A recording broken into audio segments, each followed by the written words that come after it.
Chapter 1. Claudius. He woke to the sound of church bells. There was nothing unusual about this. In fact, he would have been surprised had he not been woken by them. It was Sunday after all, and the church was just around the corner.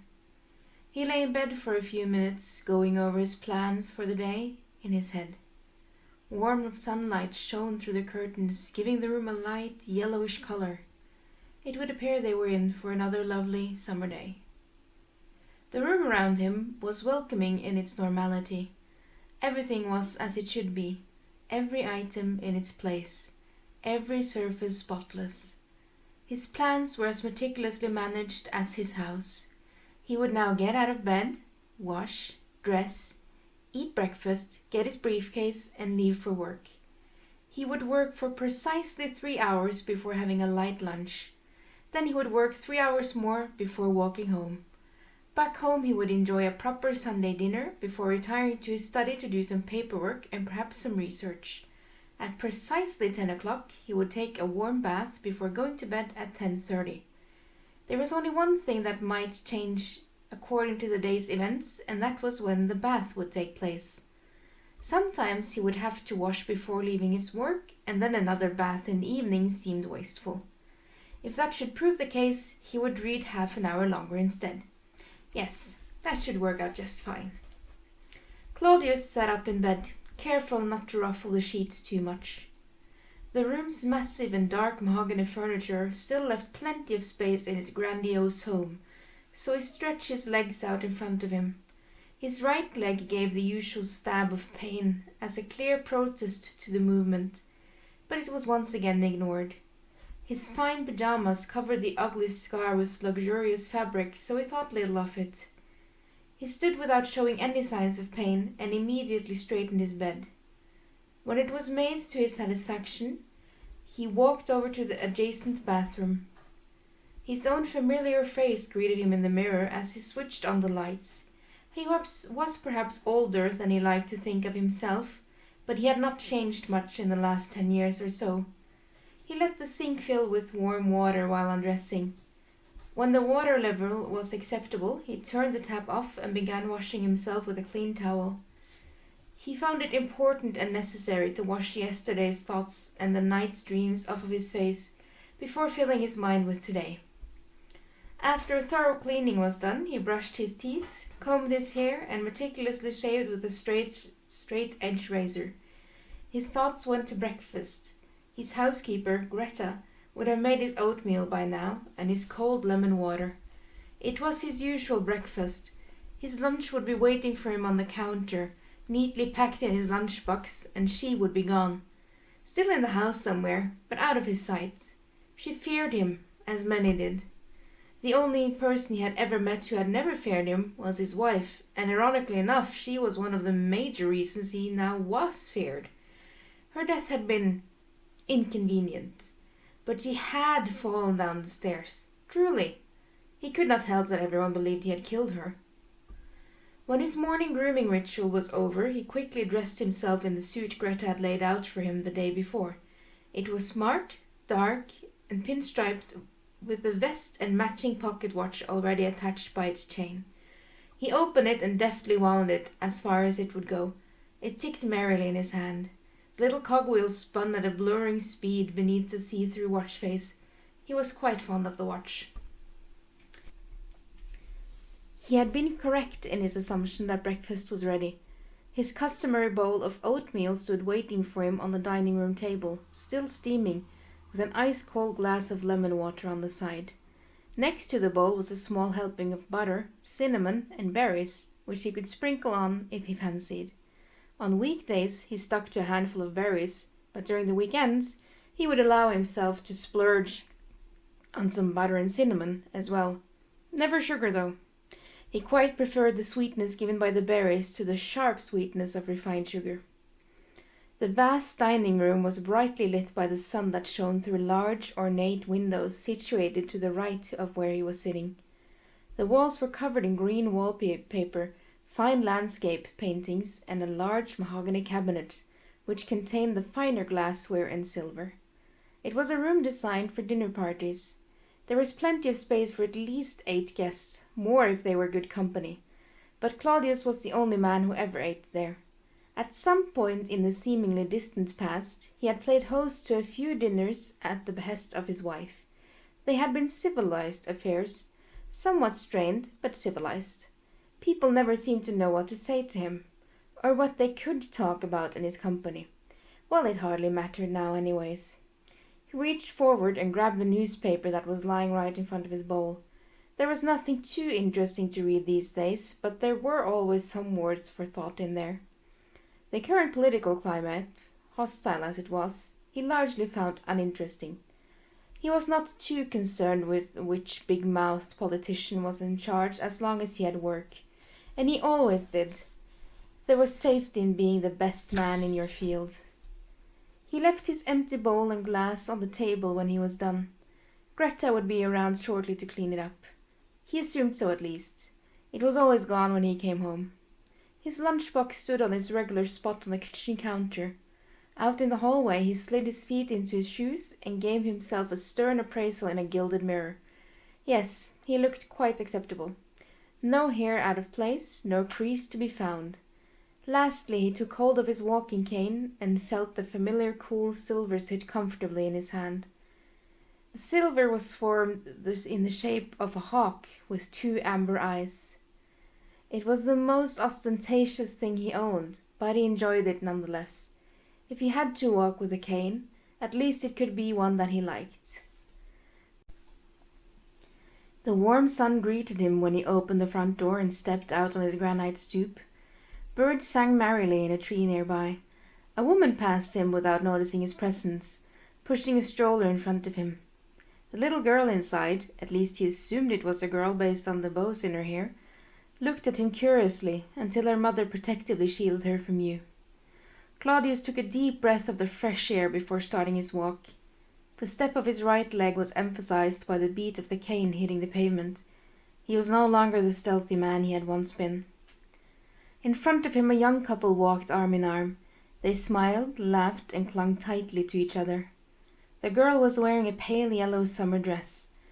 The boy was wearing pants and a light, he assumed linen, white shirt.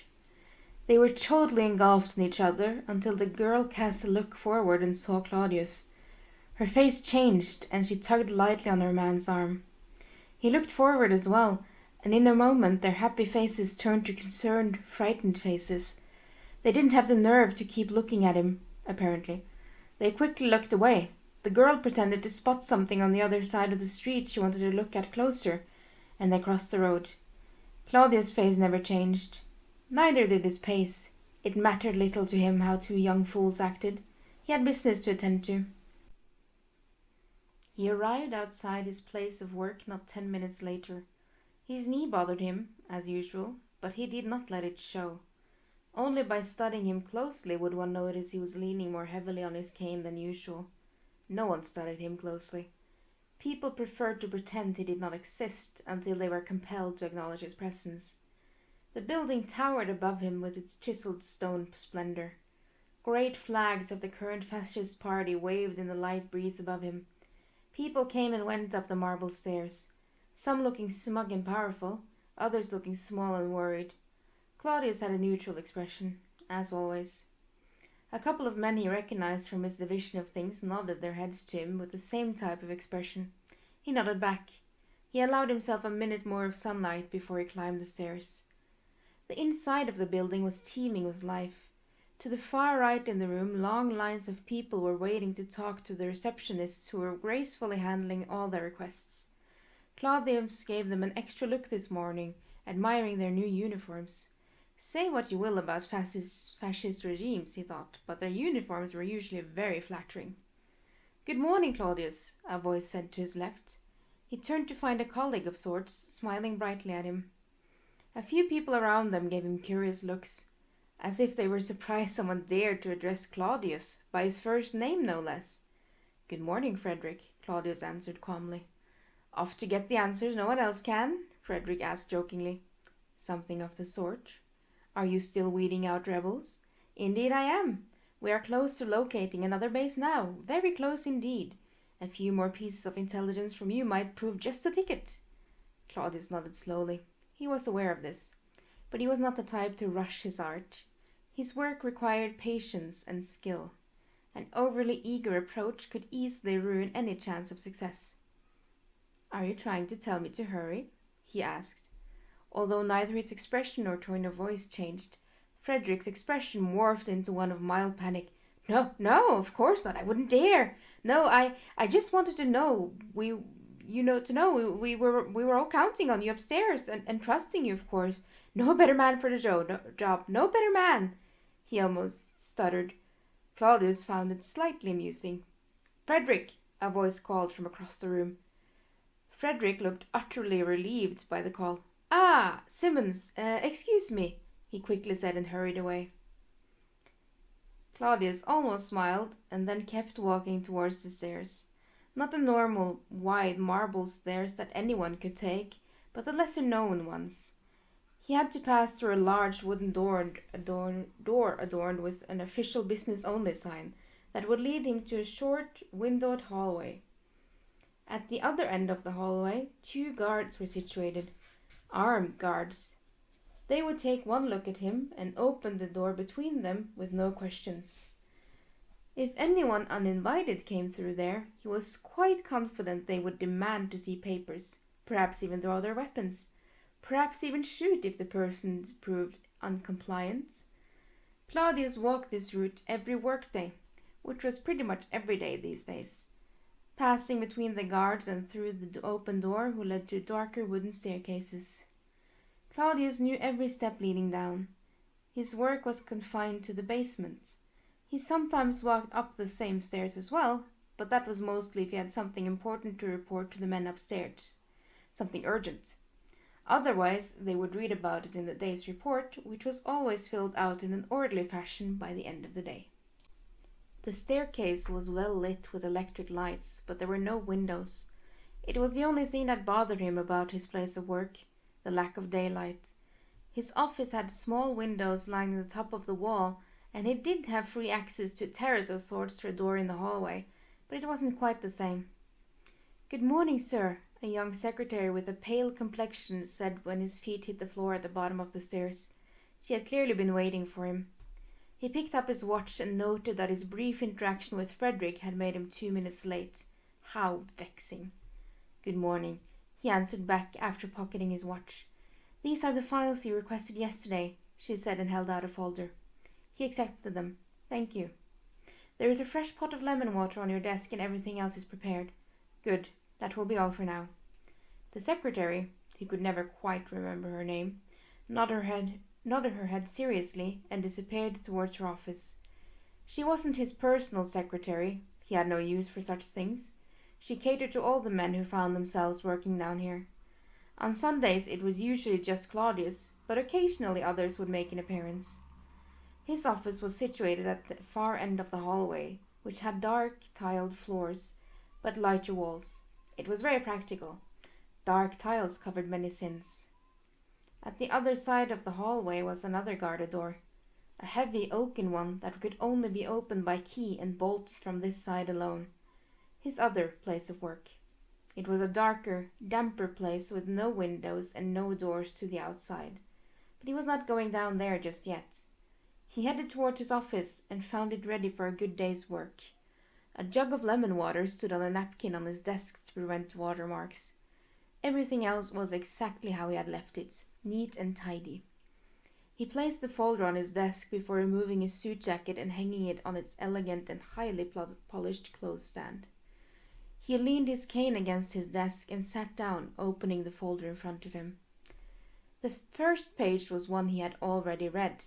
A by now well-known face looked up at him from the picture with a slightly sullen expression. Claudius flipped it over without paying it any more attention. The next page was far more interesting at the moment. Known affiliates, places of employment, education, family, love life. Very interesting indeed. He quickly read it all, easily memorizing the details, while pouring himself a glass of lemon water. It seemed everything was ready, and if his secretary was correct, so was the subject. He leaned back in his chair and let his leg rest a moment. Letting the subject wait was part of the game after all, and it was a game. A most interesting game, at least when the players were on such equal footing as himself and today's subject. It reminded him of a chess game, a high-stakes one. Claudius eventually got up and walked over to the cabinet next to the door. On top of it stood his bag of tricks, carefully cleaned and organized, waiting for him. He had left his cane behind. He never took it to the interview rooms. It was a sign of weakness, after all. Now he would come walking through the door with a leather bag in hand instead, which was far more intimidating. The walk to the interview rooms was a short one. He passed the locked and guarded door without issue, unlocking it with his large iron key, and then closing and locking it behind him. The guards paid him little attention, avoiding his eyes the best they could. They were thick-skinned, which they had to be to work there, but they avoided the look and attention of the man who would sometimes give them chills or even nightmares. Thank you for listening to this part of Warcrimes. Warcrimes is a collection of short stories told from different persons' points of view during a time of war. If you like this part of the story, please let me know. If you want to know what happens next, please let me know that as well. If you need to know what happens next right now, or hear the story from someone else's point of view right now, there are links to where you can buy the book in the description. I would very much appreciate it if you buy it, if you give it a rating as well. Thank you, and happy quarantine days.